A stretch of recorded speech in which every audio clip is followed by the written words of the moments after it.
Vamos iniciar então o nosso estudo de Apocalipse. Lembrando que hoje nós estamos no capítulo 10 de Apocalipse, né? Então você já pode abrir sua Bíblia no livro de Apocalipse e no capítulo 10, que agora nós vamos fazer a leitura. Só lembrando, nós usamos aqui o livro do John Stott, do MacArthur, nós usamos o livro como base do Hernán Dias Lopes, né, de Apocalipse, e também o material do Leandro Lima, que foi professor meu lá em São Paulo, no Mackenzie. Então, vamos... Só lembrando, irmãos, se a transmissão, o áudio estiver ruim, vocês me avisam, tá bom? Que a gente dá um jeito de melhorar aqui a transmissão. Então, vamos lá. Está aí? Estudo bíblico, revelação do Senhor Jesus Cristo, a sua igreja, Apocalipse. Então, lembrando, como sempre, né, como é de praxe, Apocalipse significa revelação, a palavra Apocalipse significa revelação, é o grego para a palavra revelação. E revelação de quem?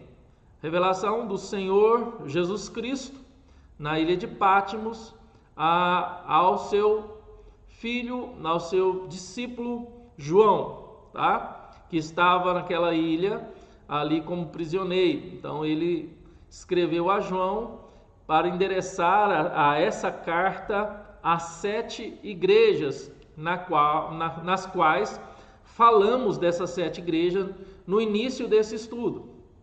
E o significado dessas 7 igrejas, né? Que sabemos que, embora Jesus direcionou essas cartas para 7 igrejas, essas 7 igrejas significa toda a igreja do Senhor Jesus Cristo,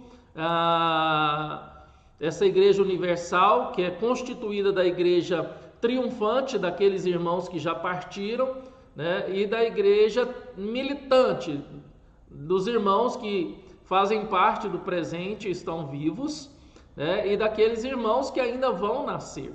Então, essa igreja invisível, essa igreja que foi comprada pelo precioso sangue de Jesus Cristo, né? Então, essa igreja que foi direcionada às cartas para confortar essa igreja, encorajar essa igreja, animar essa igreja, alegrar essa igreja, apesar das dificuldades, apesar das perseguições, apesar de tudo aquilo que os nossos irmãos que estão na glória passaram no passado. Então, e para nós hoje, em relação ao que nós estamos vivendo, em relação a tudo isso que você viveu, que está vivendo e que irá viver. Apocalipse, então, não foi escrito para passar medo, um livro oculto, um livro cheio de mistério, de forma alguma. Se você acompanhou até agora o nosso estudo, você tem percebido isso, tá bom? Então vamos lá, quero seguir aqui. E você pode perguntar, você pode usar o chat do YouTube para fazer suas perguntas, seus acréscimos, a gente vai lendo aqui e vai respondendo. Hoje, o tema da aula hoje é o prelúdio da 7ª trombeta. Então, o prelúdio da 7ª trombeta. Eu vou explicar, eu ia fazer agora uma explicação, mas vou deixar para fazer agora na parte que nós vamos falar das introduções, né? Considerações introdutórias. Então, a primeira consideração introdutória que eu gostaria de dar para vocês é sobre as trombetas. Então, nós estamos falando, irmãos, sobre as 7 trombetas. Soaram as 6 trombetas e aguardamos agora a 7ª trombeta. As últimas 3 trombetas, elas foram anunciadas como os ais, né? Ai, ai, ai, que viriam.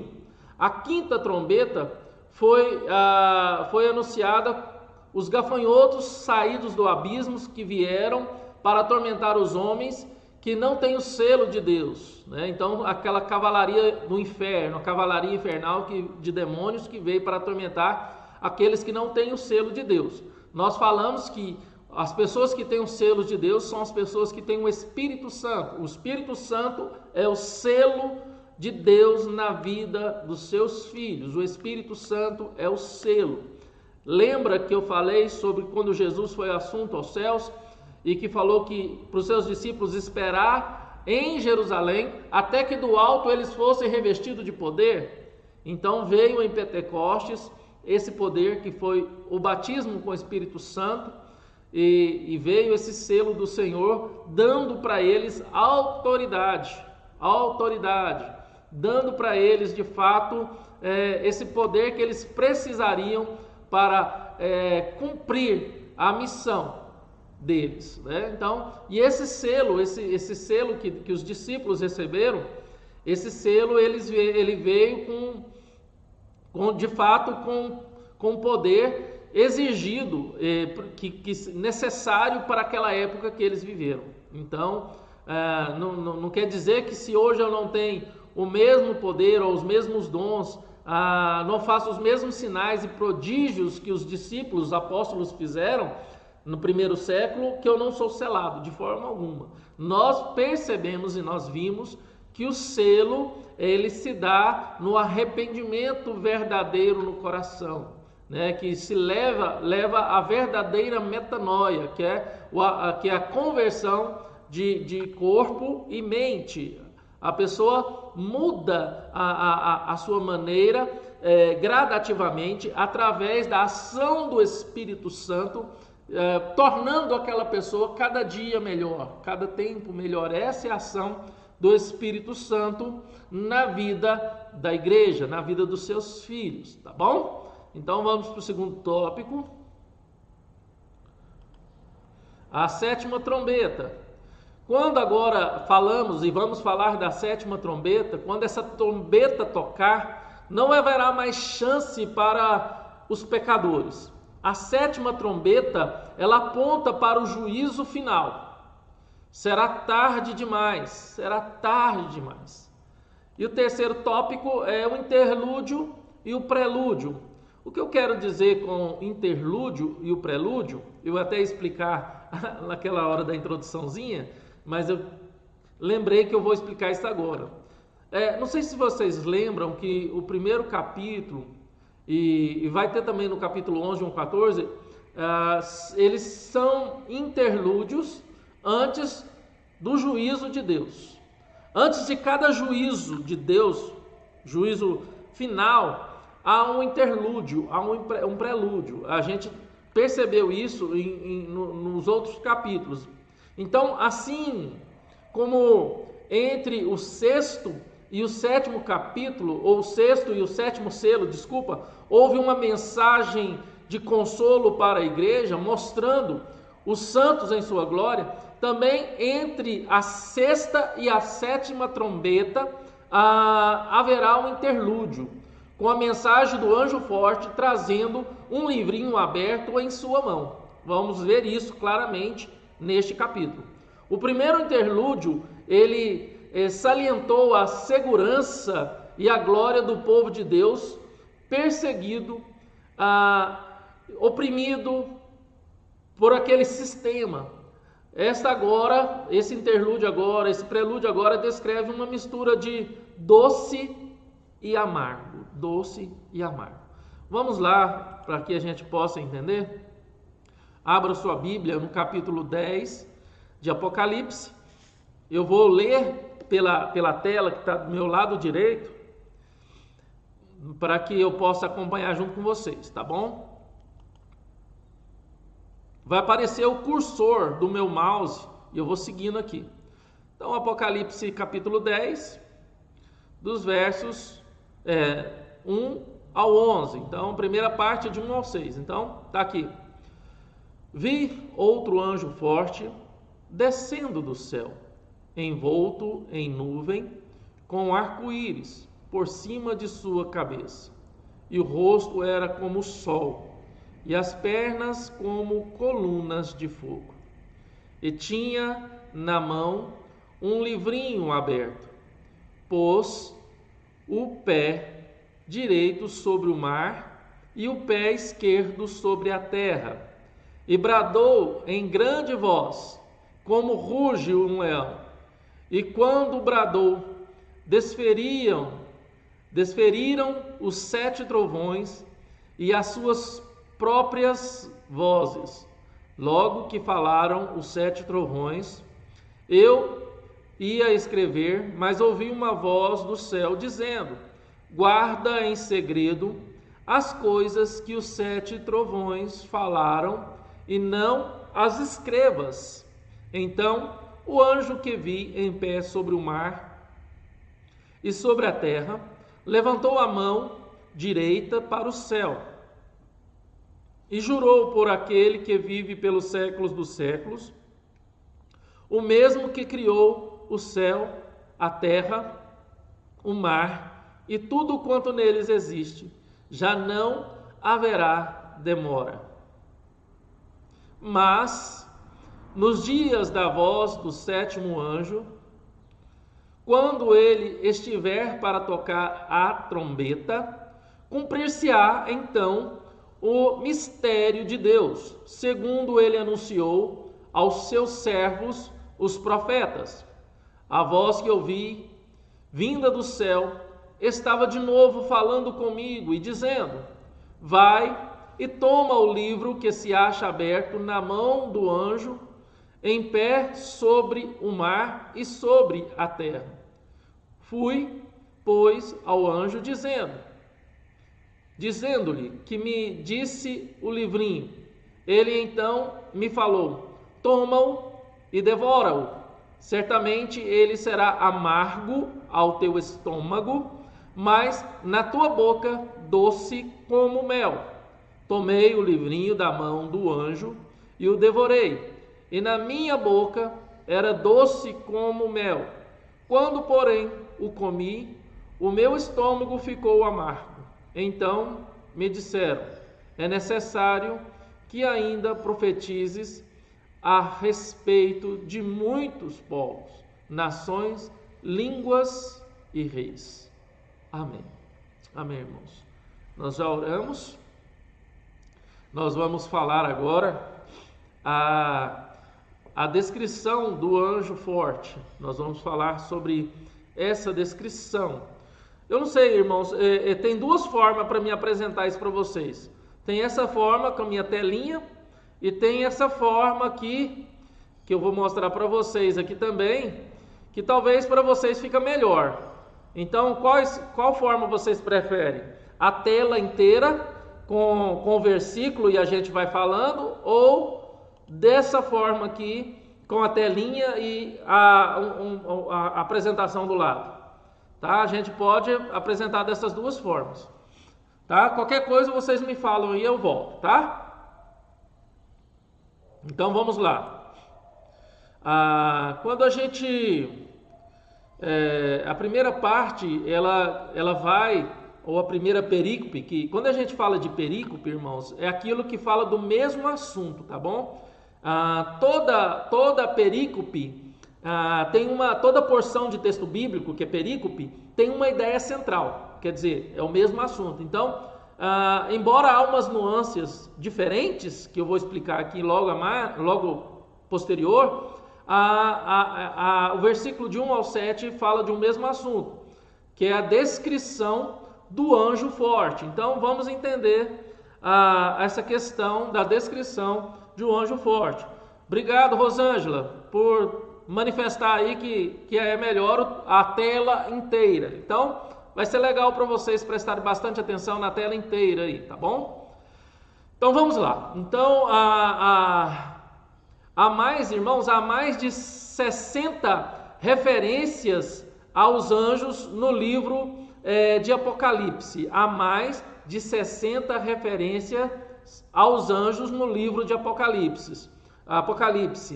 Eles são o exército de Deus enviados para realizar o propósito de Deus na terra. Então os anjos, eles são o exército de Deus, são os seres que vêm à terra para realizar o propósito de Deus.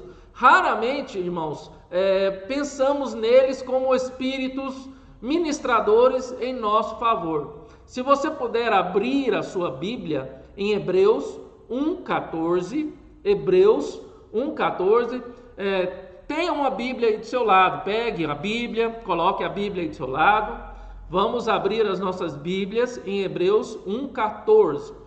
E assim está escrito lá em Hebreus 1,14. Então, abra a sua Bíblia em Hebreus 1,14. Assim está escrito: não são todos eles espíritos ministradores, enviados para o serviço a favor dos que hão de herdar a salvação?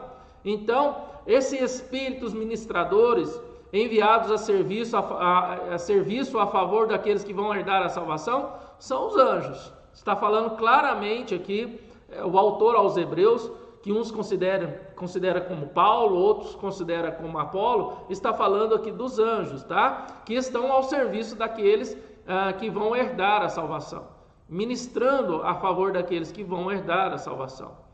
Então, mas um dia no céu nós iremos aprender tudo o que eles fizeram por nós. Então, nós não entendemos claramente, bem claro, com discernimento claro, a respeito dessas ministrações, esse serviço dos anjos. Mas um dia, se Deus assim nos conceder a oportunidade, nós iremos entender o que significa essa ministração e o que significa esse serviço.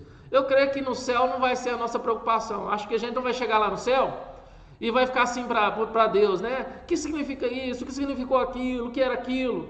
Lá no céu nós vamos desfrutar de um imenso gozo, um imensurável gozo, uma imensurável paz, que a gente não vai ficar preocupado de ficar perguntando as coisas não, viu, irmãos? Eu creio, e a Bíblia diz que é uma paz imensa e um gozo tão grande que a gente não vai ficar perguntando para Deus: Senhor, o que significava aquilo? O que era aquilo? O que foi aquilo? Não, de forma alguma, tá, irmãos? Então, os anjos são valorosos em poder. Esses anjos são valorosos em poder. Abra sua Bíblia no Salmo 103, verso 20. Salmo 103, verso 20. E está assim escrito: bendizei ao Senhor todos os seus anjos, valorosos em poder, que executais as suas ordens e lhe obedeceis a palavra. A palavra. Então, esses anjos é descrito na Bíblia que são valorosos em poder. Mas há anjos mais poderosos do que outros, irmãos.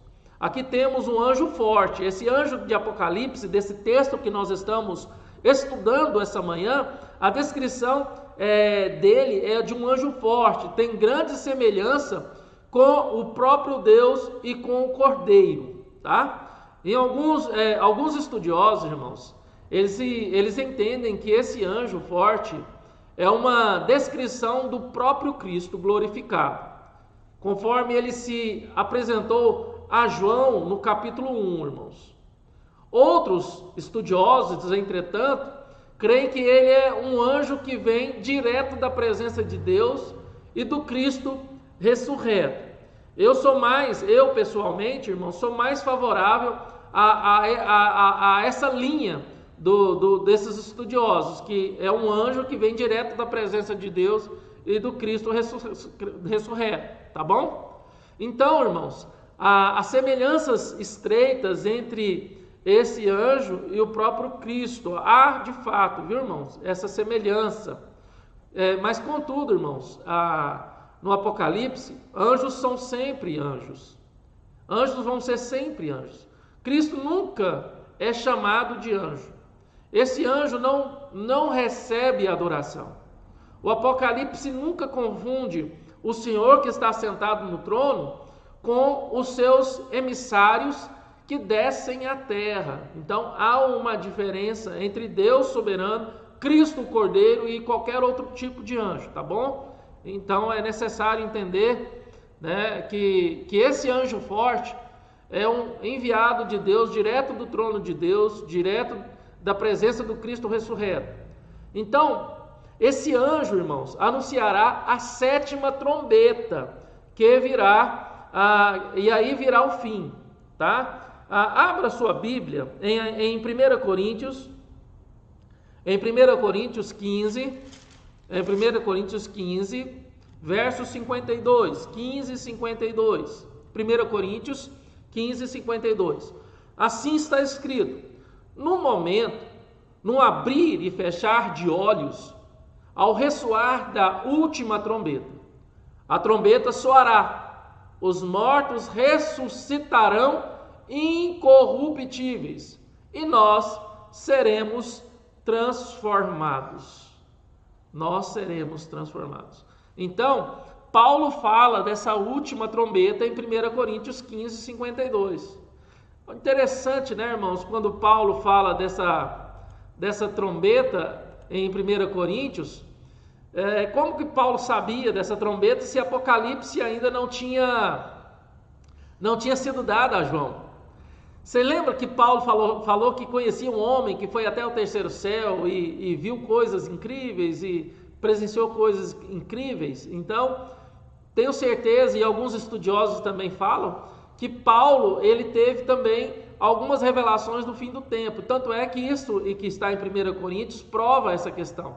Paulo ele sabe da última trombeta, tá bom? Vamos seguir então, irmãos. Vamos seguir lá.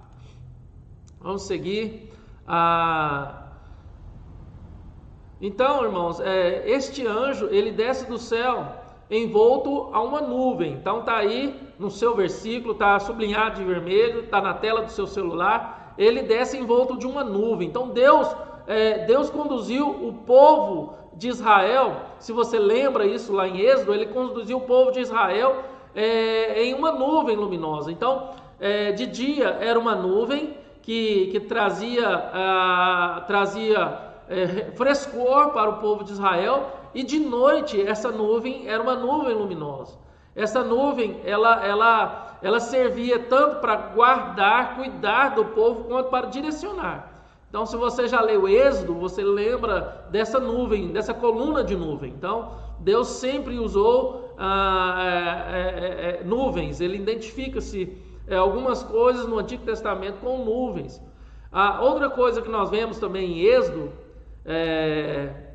as nuvens escuras que cobriam os Sinais, o Monte Sinai, irmão. Lembra quando Moisés ele subiu no Monte Sinai, as nuvens cobriam o monte e ali havia trovões e relâmpagos e o povo ficava com medo, né? Quando a lei foi dada a Moisés, então ali também foi usado nuvens. Então, quando Deus apareceu a Moisés, foi numa nuvem de glória. Então, essa é a nuvem de glória que Deus apareceu para Moisés lá em Êxodo 24, 15, irmãos. Também Deus faz das nuvens a sua carruagem. Abre sua Bíblia em Salmos 104, 3. Né? Deus faz das nuvens a sua carruagem. Salmo 104, verso 3, está assim: Pões nas águas o vigamento da tua morada. Toma as nuvens por teu carro e voa nas asas do vento. Então, claramente, o Salmo deixa evidente que Deus faz das nuvens a sua carruagem. Também vemos que uma nuvem recebeu Jesus quando ele foi assunto aos céus, irmãos. Se vocês lembram da assunção, ou quando Jesus subiu aos céus, lá em Atos 1:9, a Bíblia diz que Jesus ele escondeu-se, sumiu-se em meio a uma nuvem, né? A nuvem encobriu os olhos dos discípulos. Então, é claro isso lá em Atos 1:9. E quando Jesus voltar também, irmãos, Jesus, quando ele voltar, ele virá entre nuvens. Lembrem de Apocalipse 1:7, quando fala que eis que vem com as nuvens, e todo aquele que verá até quantos os transpassaram, e todas as tribos da terra se lamentarão sobre ele. Então, ele virá entre nuvens. Então, é bem claro aqui que esse anjo forte, ele vem do trono de Deus, e ele vai vir da maneira que sempre Deus usou para se identificar, trazer sinais ao seu povo, né? Ah, por que essa nuvem? Qual o significado dessa nuvem? Então, os irmãos já sabem agora o porquê dessa nuvem, né? Mas aqui também temos uma operação de santidade de Deus, irmãos, simbolizada pelo rosto do anjo. Então, esse juízo é indicado pela nuvem também. Essa nuvem significa essa operação de santidade. Lá em Sofonias 1,15, está escrito assim, irmãos: aquele dia é dia de indignação, dia de angústia e dia de alvoroço e dissolação, dia de escuridade e de negrume, dia de nuvens e densas trevas. Tá bom? Nuvem também significa juízo. Nuvem é revelação do poder de Deus, nuvens é revelação da glória de Deus, nuvem é revelação do cuidado de Deus, mas nuvem também é revelação do juízo de Deus. Quando Deus deu as leis a Moisés, que era de fato para revelar o juízo de Deus, ele cobriu o pico do Monte Sinai com nuvens, tá bom? Então os irmãos já sabem. Mas esse anjo também, eu coloquei em vermelho, esse anjo também tem um arco-íris por cima da sua cabeça, irmãos.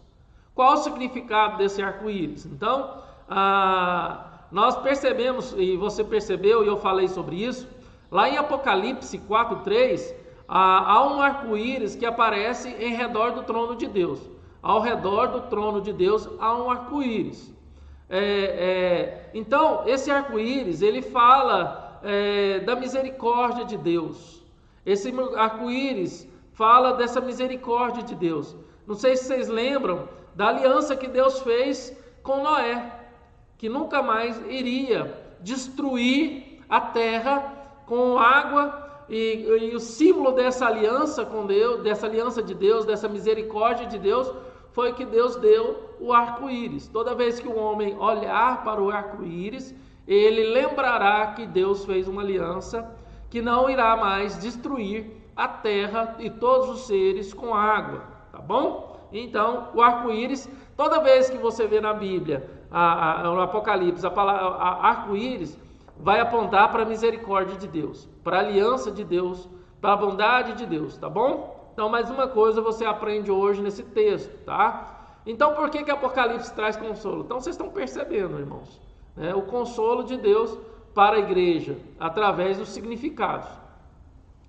Mas esse anjo também, irmãos, está aí, ele tem um rosto como o sol. Essa é a mesma descrição de Jesus Cristo. Lembra do texto de Apocalipse 1:16, onde fala assim: tinha na mão direita 7 estrelas, e da boca saía-lhe uma afiada espada de 2 gumes. O seu rosto brilhava como o sol na força.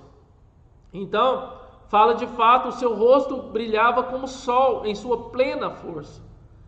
Então, irmãos, quando Jesus apareceu em glória na transfiguração, não sei se vocês lembram do texto da transfiguração, seu rosto brilhava como o sol. Ninguém podia olhar para Jesus, tá bom? Então, revela novamente aqui a ação poderosa de Deus, né? A santidade de Deus, a claridade, a pureza dessa santidade de Deus. Mas esse anjo tem as pernas como coluna de fogo. Esse anjo tem as pernas como coluna de fogo. E essa descrição, irmãos, ela é semelhante ao que descreve Cristo glorificado em Apocalipse 1:15. Abre lá a sua Bíblia em Apocalipse 1:15. Pega a sua Bíblia aí, abre Apocalipse 1:15 e vamos entender. Olha aqui que está escrito em Apocalipse 1:15. Os pés semelhante a bronze polido, como que refinado numa fornalha, a voz como voz de muitas águas. Então, onde ele pisa, ele queima e purifica. Ele queima e purifica. Então, é a descrição de fato do fogo que purifica, do fogo que tira as impurezas. Então, aqui é bem claro essa ação deste anjo forte. Mas esse anjo forte também, ele tem na mão um livrinho, tá? Ele tem na mão um livrinho, tá aí, claro, no versículo 2. E a palavra grega para livrinho, irmãos, é diferente da usada em Apocalipse 5:1, para rolo, pergaminho. Lá em Apocalipse 5:1, se você abrir a sua Bíblia agora, você vai ver que está escrito assim: vi na mão direita daquele que estava sentado no trono um livro escrito por dentro e por fora, de todo selado com 7 selos. Então, irmãos, livrinho não dá ideia de rolo. O livrinho está aberto no sentido de que seu conteúdo é conhecido. O rolo, os irmãos sabem que ele só pode ser conhecido quando ele é desenrolado, quando ele é aberto. Então, contém a revelação do propósito de redenção e justiça que Deus executa na história humana. Então, o livro pequeno deve contar parte desse propósito divino, irmãos. Deve contar parte desse propósito divino. Então, outros identificam, outros irmãos que a gente tem estudado, identificam esse livrinho como a palavra de Deus que deve ser comida e pregada ao mundo, tá bom? Eu sou mais tendencioso, irmãos, para essa ideia desse livrinho, que esse livrinho é como a palavra de Deus, que deve ser comida e pregada ao mundo, irmãos. Vamos lá para Ezequiel 2:9, abra a sua Bíblia, em Ezequiel 2:9, Ezequiel 2:9, vamos lá, abra aí sua Bíblia, Ezequiel 2:9. Perceberemos que Ezequiel, ele recebeu também ordens semelhantes. Olha que interessante. Então vi, e eis que certa mão se estendia para mim, e nela se achava o rolo de um livro.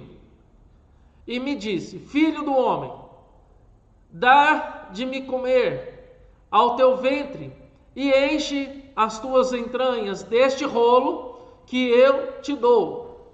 Eu o comi, e na boca era doce como mel. Olha que interessante, irmãos. Abra a sua Bíblia também em Jeremias 15, 16 a 17. Jeremias 15, 16 a 17. Jeremias 15, 16 a 17. E assim está escrito lá em Jeremias, irmãos: achadas as tuas palavras, logo as comi. As tuas palavras me foram gozo e alegria para o coração, pois pelo teu nome sou chamado, ó Senhor, Deus dos exércitos. Nunca me assentarei na roda dos que se alegram, e nem me regozijarei, oprimido por tua mão, e me assentei solitário, pois já estou de posse das tuas ameaças. Então, irmãos, ambos os textos que nós lemos, ambos esses textos, eles comeram o livro e pregaram. O livro era a palavra de Deus, julgamento e castigo a um povo rebelde. Assim também João, irmãos, é chamado a comer o livro e pregar. A igreja, irmãos, a igreja é chamada a comer o livro e pregar para uma geração que se aproxima do fim. Irmãos, aqui está bem claro um chamado a mim e um chamado a você a devorarmos a palavra de Deus e pregar o evangelho da salvação. E é nesse momento em que nós estamos vivendo de pandemia, que consideramos como uma trombeta de Deus, alertando o mundo e chamando a sua igreja à proclamação do reino vindouro de Deus. Aí eu pergunto, nós estamos aqui aprendendo a palavra de Deus. Os pastores se esmeram na palavra para ensinar a igreja. E qual que é o propósito desse ensino da palavra de Deus, dos anjos da igreja, como vimos em Apocalipse, nos primeiros capítulos, a você?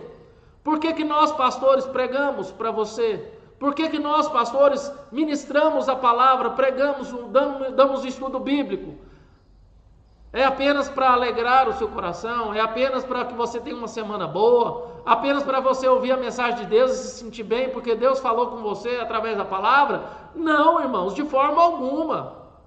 A palavra de Deus, ela não é ministrada apenas para que você se sinta bem, para que você se sinta confortável, para que você se sinta fortalecido, mas a palavra, ela é pregada para que você aprenda, para que você venha digerir, para que você venha se alimentar dessa palavra, mas é para você também se alimentar dessa palavra para colocar essa palavra, ensinar a outros. Então, tudo aquilo que os pastores ministram por meio da palavra pregada, de um sermão ou por meio de um estudo bíblico, é para que você se alimente e alimente a outros. Tudo que você aprendeu da Bíblia, todos os estudos bíblicos, todos os sermões que você já ouviu, é para você se alimentar e alimentar a outro. O que eu tenho, eu te dou. Eu não tenho prata e nem ouro, mas o que eu tenho, eu te dou. Jesus se entregou, o verbo vivo, a palavra viva, isso significa, irmãos, o que Paulo quis falar. O partir do pão significa isso. Jesus deu o seu próprio corpo. O corpo de Jesus significa, de fato, a sua entrega, o evangelho da salvação, irmãos. A verdade que liberta. Eu estou pregando no evangelho, eu estou pregando para a igreja no evangelho de João. Domingo, o último domingo que eu preguei, eu falei sobre o pão da vida, irmãos, meu sermão. Hoje, à noite, eu vou falar sobre a água da vida, conhecendo a Jesus através de suas declarações, das suas conversas no evangelho de João. Porque o propósito do evangelho de João é mostrar o Deus encarnado na pessoa do Filho, a deidade de Cristo.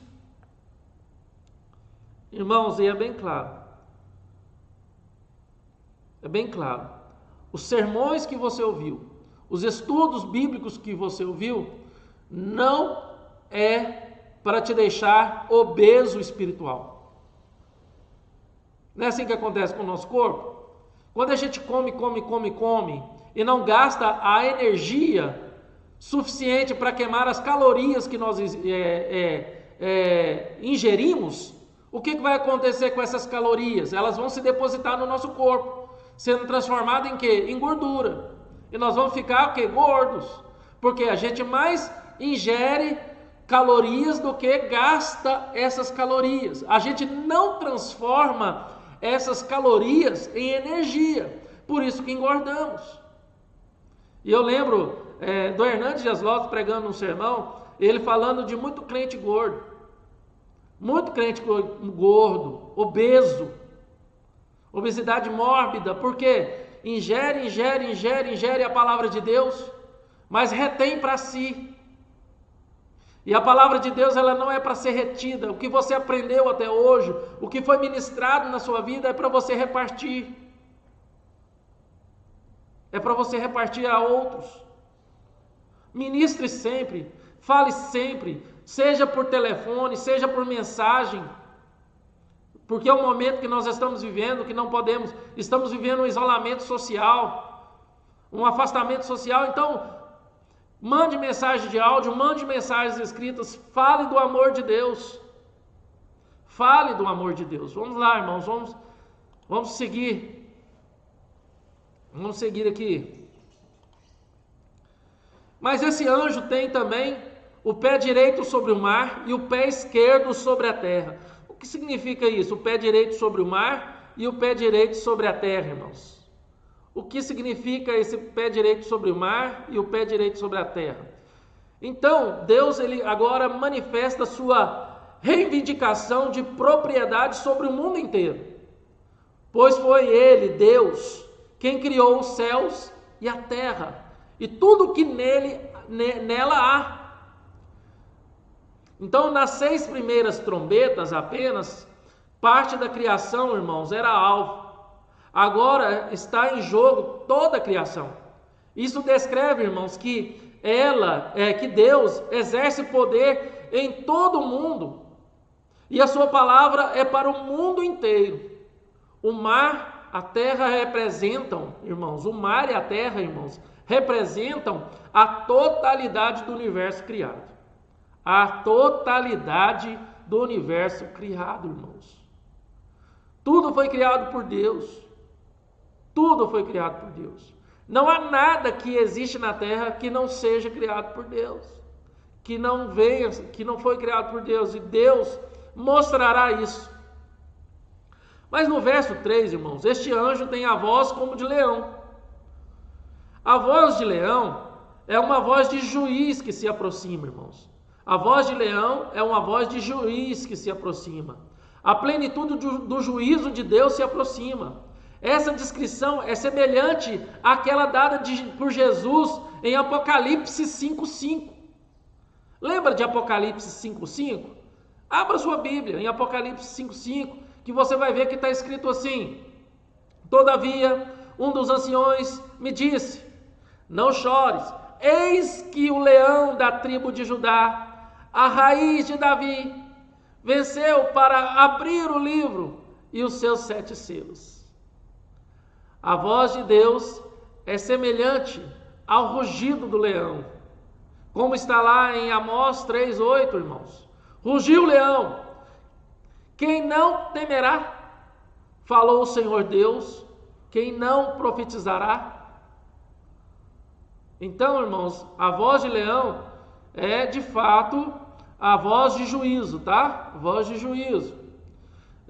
Isso é perceptível, irmãos, em todas as referências do Antigo Testamento. Todas as referências do Antigo Testamento.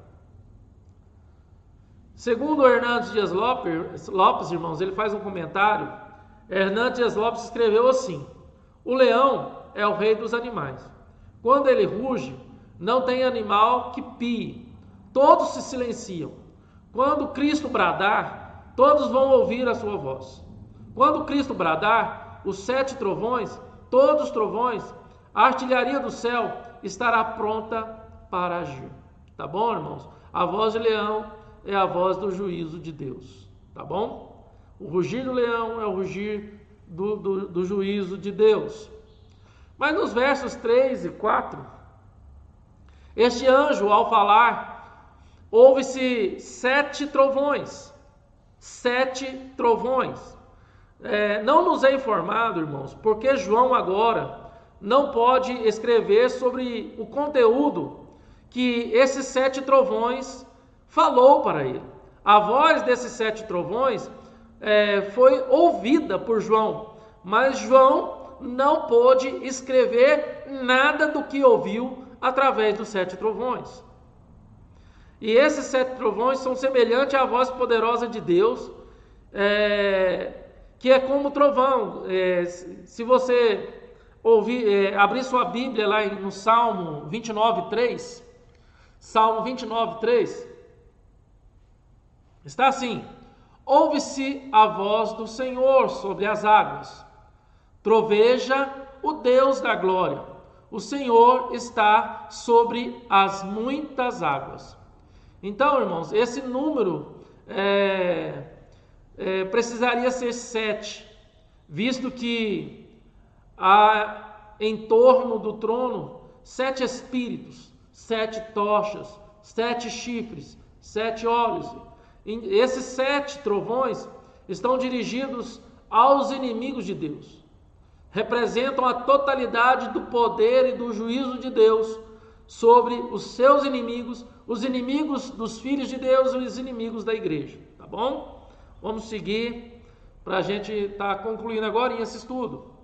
Sei que eu estou na metade, né, irmãos? Mas era necessário ter mais textos bíblicos hoje, irmãos, porque é um prelúdio. Então, quando se trata de prelúdio, a gente entra com mais textos bíblicos, para que os irmãos possam entender a 7ª trombeta. Então, é esse o papel que o pastor Daniel vai estar fazendo, tá? É esse papel, para que a gente não fica muito trazendo esses textos no meio do estudo. Aí o Daniel vai fazendo esse intercalar, tá? É isso que a gente está fazendo. Então, irmãos, o contexto pode nos ajudar a entender porque sempre que a palavra trovões aparece em Apocalipse, é para falar de um aviso da iminente manifestação do juízo e da ira de Deus. Então, os trovões revelam a ira de Deus. Apocalipse 8:5 está assim: e o anjo tomou o incensário, encheu-se do fogo do altar e atirou à terra. E houve trovões, vozes, relâmpagos e terremoto. 11:19 está assim: abriu-se então o santuário de Deus, que se acha no céu, e foi vista a arca da aliança no seu santuário. E sobrevieram relâmpagos, vozes, trovões, terremoto e grande saraivada. Em Apocalipse 16:18 está assim: e sobrevieram relâmpagos, vozes e trovões, e ocorreu um grande terremoto, como nunca houve igual, desde que há gente sobre a terra. Tal foi o terremoto, forte e grande. Então, irmãos, o juízo está se aproximando, mas João não tem autorização para falar sobre o conteúdo do que ele ouviu desses 7 trovões, tá bom? Então vai ficar essa interrogação, porque a gente não pode ir além do que a palavra de Deus nos fornece, tá bom? Porque se a gente for além do que a palavra de Deus nos fornece, nós vamos estar criando heresias. Então, eu não quero fazer isso. Eu tenho temor de Deus suficiente para isso. Então, eu vou ficar até onde a palavra de Deus me autoriza a ficar, tá, irmãos? E no dia que a gente chegar na glória e se preocupar com isso, falar: Deus, o que significava os 7 trovões? O que os 7 trovões falou para João?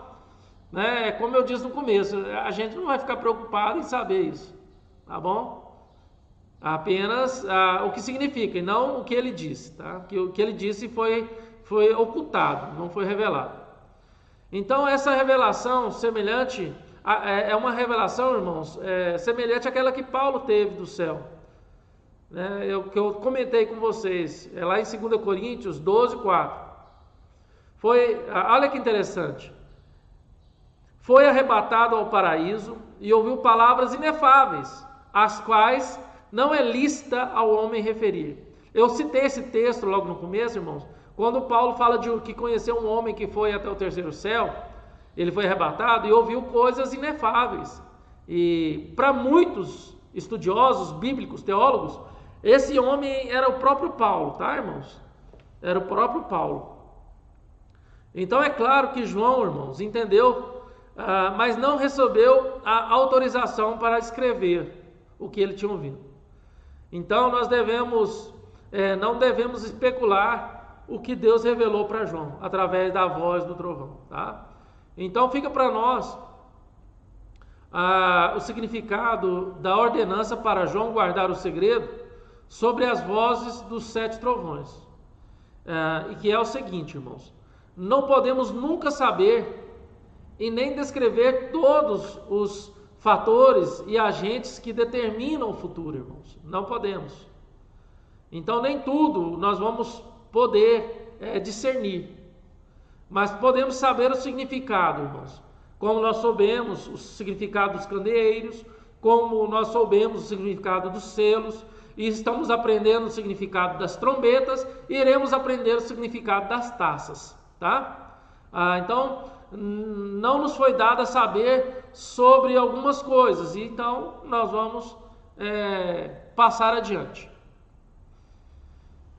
E os versos 2 e 5, este anjo posiciona-se como um conquistador universal, tá?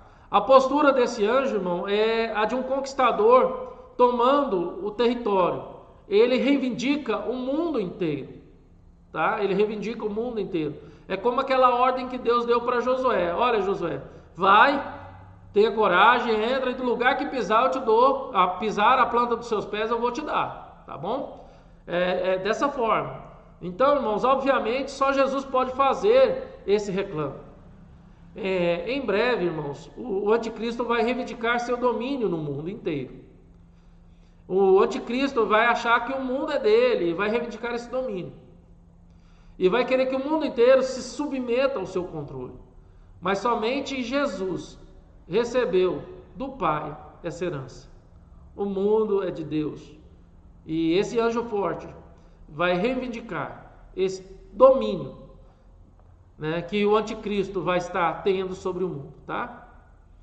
Nós vamos falar sobre o anticristo mais na frente, tá? Quem é esse anticristo? Quem que a gente pode pensar? Eu dei umas pinceladas nas aulas anteriores, tá?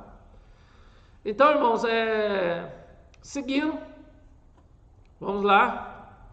Qual que é a declaração desse anjo, irmãos? Qual que é a declaração desse anjo? Primeiro, é perceptível do verso 5 a 6, a solenidade de como o anjo declara a sua palavra.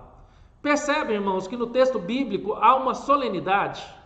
Se você perceber, do verso 5 a 6, há uma solenidade. Essa declaração, irmãos, enche-nos de espanto, não somente por causa do que diz, mas também, irmãos, pela forma como diz. Tá? Como diz. Esta é uma cena, irmãos, solene. Não podemos olhar para o versículo 5 a 7 e não enxergar ela como uma cena solene. O anjo levanta a sua mão direita ao céu e faz um juramento, irmãos. O anjo ele levanta a sua mão direita aos céus e faz um juramento. Tá? Então, todo juramento que a Bíblia revela para nós mostra-se a uma questão solene. Tá? Mas, se esse anjo é Jesus, como faz um juramento em nome de Deus? Então nós percebemos, irmãos, que esse anjo não é Jesus. Nós já vimos isso, tá? Esse anjo não é Jesus. Então, o juramento é feito ao Deus Criador, tá? Ao Deus Criador. Mas também, irmãos, o conteúdo do juramento é que já não haverá mais demora para a chegada do juízo. Então, esse conteúdo de juramento é que não mais haverá demora para a chegada do juízo de Deus sobre o mal, sobre o mundo. Lembra, irmãos, que no texto passado eu falei que toda maldade, né? Porque muita gente pergunta, se Deus é bom, por que existe o mal no mundo? Se Deus é bom, porque existe tanta maldade no mundo, né? E Apocalipse, o livro de Apocalipse é uma resposta à igreja, à maldade recebida, à maldade do mundo, irmãos. Está aí a resposta. Deus desferindo o seu juízo sobre toda a maldade, toda a impiedade no mundo. Então, todo clamor haverá resposta, irmãos. Todo clamor haverá resposta, tá? Todo clamor haverá respostas. Não podemos esquecer isto, irmãos, tá? Não podemos esquecer isso. Mas, irmãos, quando a sétima trombeta tocar, haverá o desenvolvimento, ou haverá, de fato, desvendado o total mistério de Deus. Lá no verso 7, antes da gente virar o slide, o mistério de Deus aqui, ele tem a ver com o velho problema do mal no mundo. Foi isso que eu acabei de falar para vocês, tá? Porque o mal natural e moral existe ainda no mundo. E o juízo de Deus vai trazer uma resposta para as indagações de muitos da existência desse mal. Porque Deus trará juízo sobre toda maldade e toda impiedade, irmãos. Toda maldade e impiedade Deus trará e exterminará toda iniquidade da terra, tá? Isso traz consolo para os nossos corações, irmãos. Isso deve trazer consolo para os nossos corações. Quando você ouvir falar assim, se Deus é bom, por que existe tanta maldade no mundo? Se Deus é bom, por que tem tanta gente passando fome, morrendo? Aí vocês vão mostrar o amor de Deus através de Apocalipse. Está aqui, o capítulo 10, as 7 trombetas, as 7 taças, é a resposta de Deus para todas essas pessoas que indagam a Deus, tá? Todas essas pessoas que têm duvidado da existência e da bondade de Deus. Tá aí a resposta, irmãos. Tá? Apocalipse, o livro de Apocalipse é a resposta a toda indagação da bondade de Deus em relação à maldade no mundo, tá, irmãos? Então, irmãos, vamos seguir aqui. Toda vez que eu falo seguir, eu lembro aquele comentário do pastor Daniel, citando a música do Roberto Carlos. Irmãos, vamos seguir com fé tudo que ensinou o homem de Nazaré. Vem na minha cabeça. Vamos lá, irmão, vamos lá. Então, a declaração do anjo. Qual que é a declaração do anjo? Eu já falei sobre isso, irmãos. Vamos lá, 3, pronto. A ordem do anjo. Qual que é a ordem do anjo? Então João recebe, irmãos, a ordem para comer o livrinho. Qual que é a ordem do anjo? Coma o livrinho. Coma o livrinho. Então, o anjo mandou João comer o livrinho. Então esse episódio revela a necessidade, irmãos, de assimilarmos a palavra de Deus. O quanto nós temos assimilado a palavra de Deus. O quanto nós temos nos alimentado da palavra de Deus e assimilado esta palavra e fazer parte da nossa vida interior. Então, irmãos, não era suficiente para João ver o livrinho ou mesmo conhecer o livrinho. Era preciso que João pegasse esse livro e comesse esse livro. Quem não come o livro não pode pregar o livro, irmãos. Quem não come o livro não pode pregar o livro. O profeta é um autônomo, é um autômato, irmãos. A palavra de Deus é a sua alegria, seu prazer. A palavra de Deus não foi nos dada apenas para enfeitar. A palavra de Deus não foi nos dada apenas para trazer para a igreja. A palavra de Deus não nos foi nos dada apenas para a gente ler e fazer um devocionalzinho qualquer. Mas a palavra de Deus, ela foi nos dada para nos alimentar. Para que nós venhamos assimilar esta palavra e levar essa palavra a outros. Distribuir o pão que desceu do céu nos foi dado, para que nós não venhamos reter esse pão para nós, mas para que nós venhamos partir esse pão, partir em pedaços e distribuir aos outros. Esse é o significado da multiplicação dos pães. Esse é o significado da morte de Jesus Cristo.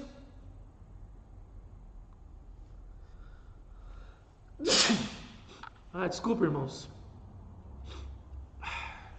Então, irmãos, é preciso interiorizar a mensagem. É preciso interiorizar a mensagem. É preciso assimilar essa mensagem. A mensagem de Deus tem que se encarnar em nós. Tem que fazer parte de nós. A mensagem de Deus tem que correr nas nossas veias. Tem que impregnar nos nossos olhos, nos nossos ossos. A palavra de Deus, irmãos, é comparada à comida. Ela é o pão, como está lá em Mateus 4,4. A palavra de Deus, ela é leite, como está em 1 Pedro 2,2. A palavra de Deus, ela é carne, como está em 1 Coríntios 3, de 1 a 2. A palavra de Deus, ela é mel, como está em Salmo 119, 103. Jeremias e Ezequiel receberam a ordem de comer a palavra antes de pregá-la aos outros. A palavra precisa fazer parte de nós, antes que possamos passar à frente, porque muitos necessitam dessa palavra. Ai do pregador e do professor que ensina a palavra sem encarná-la em sua própria vida, irmãos. Ai de mim e ai de você que proferimos a palavra, pregamos a palavra, ensinamos a palavra, sem ter essa palavra encarnada em nós. Jesus, o verbo encarnado. Só quando nós nos apropriamos da palavra, irmãos, é que podemos proclamar as promessas e os juízos de Deus em nosso favor. Em nosso favor. Mas esse livrinho, irmãos, esse livrinho ele é doce ao paladar e amargo ao estômago. Está aí sublinhado no slide. Está aí sublinhado no slide.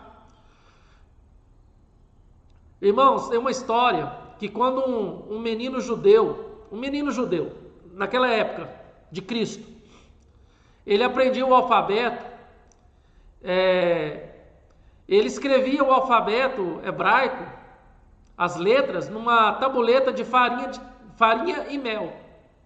Então, o rabino colocava, o mestre colocava uma tabuleta com farinha e mel e a criança escrevia as letras do alfabeto hebraico nessa tabuleta com farinha e mel. Então, o professor ensinava o valor fonético de cada letra hebraica. Então, quando o menino era capaz de proferir o som das letras, esse menino ele tinha permissão por parte do professor de comer as letras, uma por uma. À medida que ele ia proferindo corretamente o alfabeto. Então o alfabeto era assim, como mel na boca. Eu creio que Jesus, usando desse contexto social, cultural, ele agora revela para João desse jeito, irmãos. Mas a palavra de Deus, irmãos, ela é doce como mel. E ela pode ser doce ao paladar, mas amarga ao estômago. Porque muita gente não vai aceitar essa palavra. Muita gente não vai querer viver essa palavra com santidade. E não existe, irmãos, nada mais doce no mundo do que o Evangelho de Cristo. Mas logo que alguém se torna um cristão, começam os problemas. Vem o sofrimento, vem perseguição. Quem quiser viver piedosamente em Cristo será perseguido, irmãos. Até mesmo dentro da igreja. Por aqueles que se dizem cristãos, crentes e não são.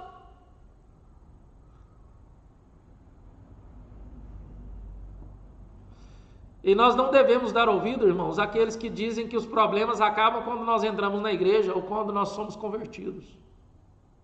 A doçura, irmãos, não acaba, mas ela é seguida de amargura. A conversão desemboca em perseguição do mundo, por aqueles que não amam a Deus. Não amam a Deus. Pastores vão ser perseguidos por pregar com fidelidade a palavra de Deus. Pastores vão ser odiados por pregar com fidelidade a palavra de Deus. Vão ser malquistos.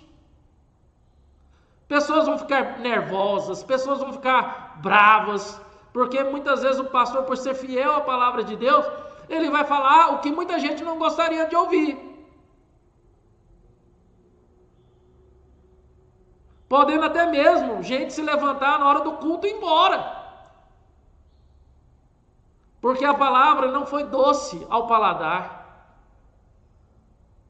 E esse amargo ao estômago mostra claramente que as pessoas que não são de Deus, elas vão resistir à palavra de Deus. Irmãos,